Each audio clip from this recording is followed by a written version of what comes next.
1985 সালে ইউনেস্কো কর্তৃক বিশ্ব ঐতিহ্য হিসেবে স্বীকৃতি পায়। প্রতিদিন দেশ বিদেশের হাজারো পর্যটক ছুটে আসেন এর সৌন্দর্য ও ইতিহাস ছুঁয়ে দেখতে।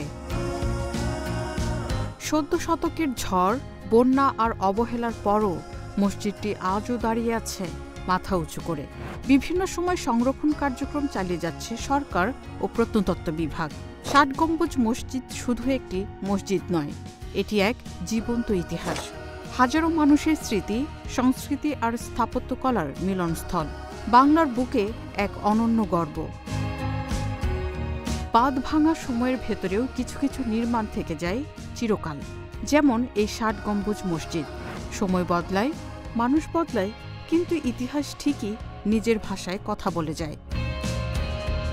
Marufa Kamal, news desk, hello Bangla.